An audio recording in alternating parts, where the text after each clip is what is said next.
Alhamdulillah, puji dan syukur senantiasa kita panjatkan kepada Allah Subhanahu wa taala karena pada hari ini kita berkumpul bersama dalam kegiatan workshop pemanfaatan dan aksi nyata platform Merdeka Mengajar atau PMN SD Negeri 280 Ungkui Kecamatan Belawa.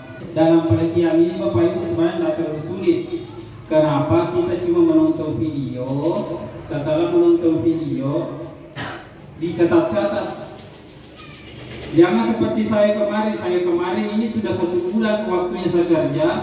Pas saya mau buat aksi nyata, ternyata disuruh resume tadi itu. Makanya ini salah satu trik. Kalau sudah nanti kita lihat videonya itu materi kan paling cuma 5 menit, 10 menit di situ saja. Kita tulis-tulis nih apa yang penting karena itu akan nanti dipresentasikan. Makanya ini saya bilang kenapa bikin workshop, karena ini sebenarnya beberapa hari. Pertama kita bikin dulu kesepakatan. Jadi nanti ini pelatihan kita mau kerja berapa minggu. Dia 1 bulan waktunya. Apakah kita 1 minggu saja akan cuma sedikit, nanti kita kasih lihat materinya baru kita sepakati. Setelah itu Bapak Ibu sambil merangkum. Setelah merangkum, kita lagi bikin pertemuan bagaimana membuat PowerPoint atau di Canva. Terserah Bapak Ibu mau pakai yang mana. Kalau yang lebih jagonya Canva. Jadi topik 1 namanya Merdeka Belajar.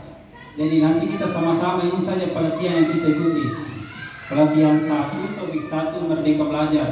Jadi kita bikin seperti ini menggunakan Canva Bapak Ibu. Jadi di topik Merdeka Belajar ini kan pelatihan 1. Di situ ada 5 modul.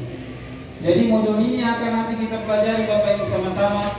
Jadi modul 1 itu bagaimana memahami diri sebagai pendidik.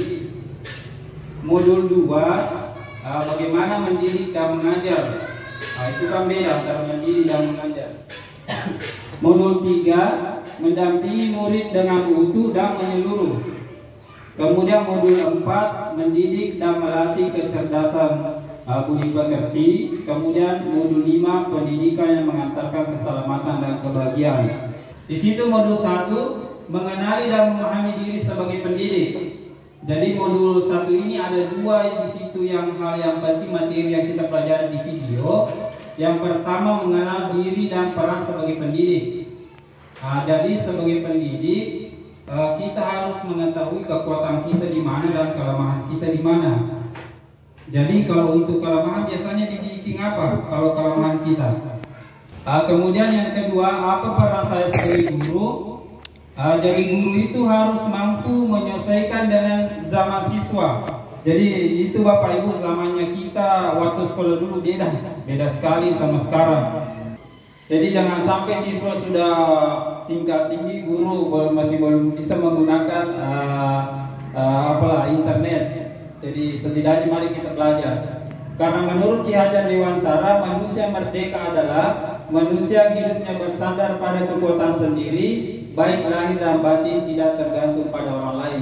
Artinya kita sebagai guru menyiapkan siswa untuk menjadi manusia yang merdeka. Itu modul 2. Mendidik dan mengajar. Jadi kita tulis apa yang kita tangkap di video. Nah di video itu juga ada tulisannya di bawah. Jadi tinggal kita pause tulis.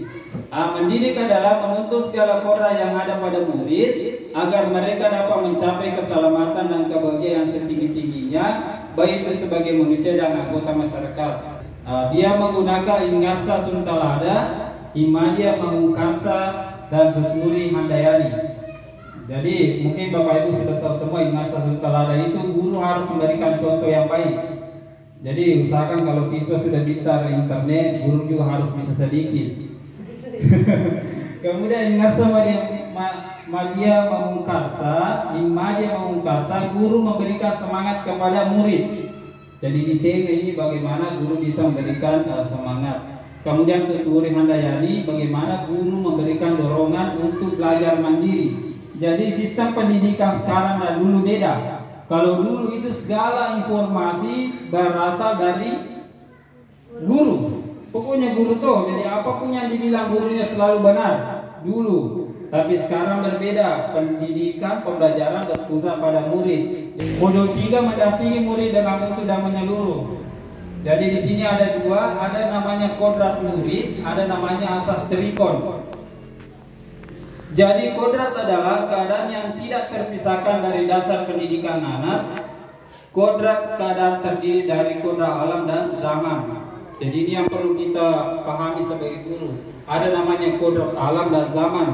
Namanya kodrat alam, dari mana murid itu belajar, berasal. Beda pemikiran siswa yang tinggal di kota sama di desa. Jadi itu yang harus kita pahami. Kemudian kodrat zaman. Kodrat zaman ini dia pendidikan itu berirama sesuai dengan perkembangan zaman. Jadi itu yang sangat perlu yang kita pahami, bahwa jangan sampai pembelajaran yang kita terapkan masih menggunakan model lama. Kemudian asas trikon. Jadi trikon ini sebenarnya tiga kon. Ada namanya kontinu, konvergen, dan konsentris. Modul 4, mendidik dan melatih kecerdasan budi pekerti. Jadi sebagai pendidik tidak hanya membantu murid kecakapan kognitif, tapi diperlukan budi pekerti. Karena ini sebenarnya yang paling penting. Kenapa negara Jepang dan Cina cepat berkembang? Karena yang dia pupuk bukan dari pengetahuan, tapi dari budi pekerti. Modul 5, pendidikan yang mengantarkan keselamatan dan kebahagiaan. Jadi guru tidak hanya mengajarkan materi pelajaran, tetapi mendorong murid untuk menemukan pemahaman bermakna yang relevan dengan kehidupannya, sehingga guru harus mampu menuntun murid dengan zamannya. Jadi itu sebenarnya intinya kita di modul 5 ini, bagaimana kita mengajar siswa senang. Itu yang paling penting.